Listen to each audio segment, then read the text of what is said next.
राधे राधे, हर हर महादेव। आप सभी को गोवर्धन पूजा, अन्नकूट पूजा की ढेर सारी शुभकामनाएं, ढेर सारी बधाई। मित्रों, आज है 2 नवंबर 2024, दिन है शनिवार। मंत्र ओम शम शनिश्चराय नमः। आज सूर्योदय को समय 6:19 AM तो सूर्यास्त 5:20 PM पे। तिथि है पद्म, शुक्ल पक्ष आरंभ हो चुका है। नक्षत्र विशाखा, योग है आयुष्मान, करण है किस्तुघन, उपरांत आएगा वव, वार है शनिवार। इस बार अमावस्या जो बढ़ेगी आगे जाके वह कार्तिक माह की पड़ेगी, लेकिन इससे पहले पूर्णिमा पड़ेगी कार्तिक माह की। चंद्र राशि तुला में, उपरांत आएगी वृश्चिक में।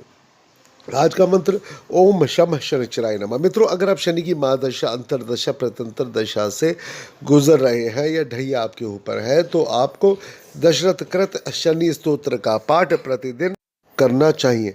इससे आप जीवन में आगे बढ़ते रहेंगे और शनि देव की कृपा आपको प्राप्त होती रहेगी। साथ में आप प्रतिदिन 7 बार हनुमान चालीसा अथवा बजरंग बाण का पाठ भी अवश्य करें। सूर्य राशि तुला में, ऋतु हेमंत चल रही है।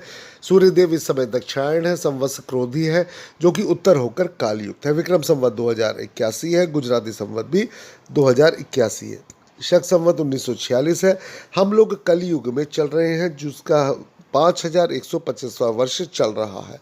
मित्रों, आप समझिए, समय लगातार चलता रहता है और इसीलिए हम लोग इतने सारे युग होने के बाद 5125वें वर्ष में चल रहे हैं। सौर प्रविष्टि 17 है, कार्तिक माह चल रहा है। मित्रों, आज शनिवार का दिन है। आज आपको एक कार्य अवश्य करना चाहिए। आज शनिवार के दिन ही बजरंगबली का जन्मदिन शास्त्रों के अनुसार माना जाता है। तो आज आपने थोड़े से गुड़ और चने का प्रसाद आपने लेना है और लेने के बाद में आपने वह बजरंगबली के चरणों में जाकर चढ़ा देना है। दिन चौघड़िया की शुभ मुहूर्त है 7:42 AM से 9:05 AM, 11:50 AM से 1:13 PM। चर्म मुहूर्त, लाभ मुहूर्त 1:13 PM से 2:35 PM। अमृत काल है 2:35 PM से 3:58 PM। मित्रों, यह वह मुहूर्त है, इन मुहूर्तों में किया गया सभी कार्य अपना आप में सिद्ध होता है। और अभिजीत मुहूर्त, आज का अभिजीत मुहूर्त भी है 11:45 से 12:12 तक का। मित्रों, अभिजीत मुहूर्त में किसी भी किस्म का समय नहीं देखा जाता। बहुत सारे लोग कहते हैं कि राहु काल होता है। अगर अभिजीत मुहूर्त के बीच में राहु काल भी होता है तो उसका कोई अस्तित्व नहीं माना जाता है। इसलिए आप बेहिचक, आप बिल्कुल सोचिए मत। अभिजीत मुहूर्त में आप कोई भी शुभ कार्य आप अपना निष्पादित कर सकते हैं, लेकिन ध्यान रहे बुधवार के दिन अभिजीत मुहूर्त नहीं होता है। बुधवार को थोड़ा नपुंसक दिन लोग मांगते हैं, इसलिए इस दिन जो है अभिजीत मुहूर्त नहीं माना जाता है। आज शनिवार के दिन अगर आप पीपल के वृक्ष में जल अर्पित करते हैं और काले तिल का दिया आप जलाते हैं पीपल की जड़ के नीचे, तो आप यह समझें कि आपको शनिदेव की कृपा प्राप्त होनी आरंभ हो जाती है। जिन लोगों पे बहुत सारी दुर्घटनाएं वगैरह बनती है उनके लिए भी यह उपाय बहुत लाभदायक रहता है। आज लाभ का मुहूर्त है 5:20 PM से 6:58 PM। शुभ मुहूर्त है 8:35 PM से 10:13 PM।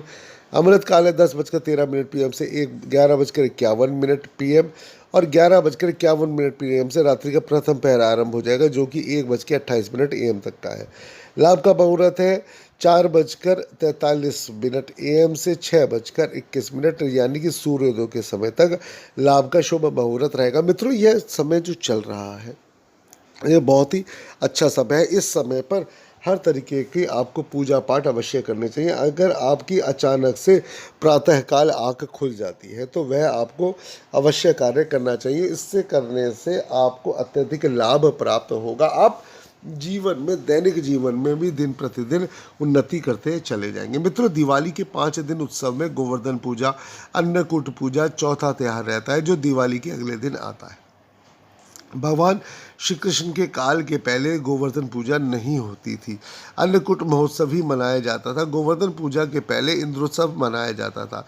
इंद्रोत्सव का हाल ऐसा मनाया जाता है, लोग बहुत दूर दूर से धूमधाम से मनाते थे। इसी से जुड़ी है गोवर्धन पूजा की कहानी और अन्नकूट महोत्सव की कथा। द्वापर काल में अन्नकूट के दिन इंद्रदेव की पूजा करके उनको 56 भोग अर्पित किए जाते थे, लेकिन ब्रजवासियों ने भगवान श्री कृष्ण के कहने पे उस प्रथा को बंद करके इसी दिन गोवर्धन पर्वत की पूजा करने लगे। और गोवर्धन को ही 56 भोग लगाने लगे। भगवान श्री कृष्ण का कहना था कि जो पर्वत, खेत और गाय हमारा जीवन चला रहे हैं, और चूँकि उन्हीं के बल पे हम लोग जीवित हैं, इसलिए हमें उनका आदर करना चाहिए और पूजा करनी चाहिए। बाद में गोवर्धन के रूप में भगवान श्री कृष्ण को 56 भोग लगाने का प्रचलन हुआ। पौराणिक कथा के अनुसार भगवान श्री कृष्ण के कहने पर सभी ने इंद्र उत्सव मनाना छोड़ दिया। यह देखकर एक बार को इंद्रदेव ने कुपित होकर व्रजमंडल में मूसलाधार वर्षा की।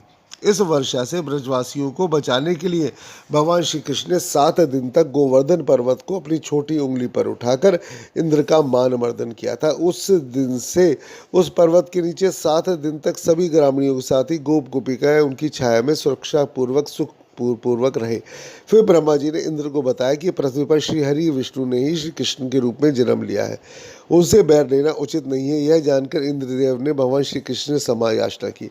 भगवान श्री कृष्ण ने 7वें दिन गोवर्धन पर्वत को नीचे रखा और हर वर्ष गोवर्धन पूजा करके अन्नकूट उत्सव मनाने की आज्ञा दी। तभी से यह उत्सव अन्नकूट के रूप में मनाया जाने लगा।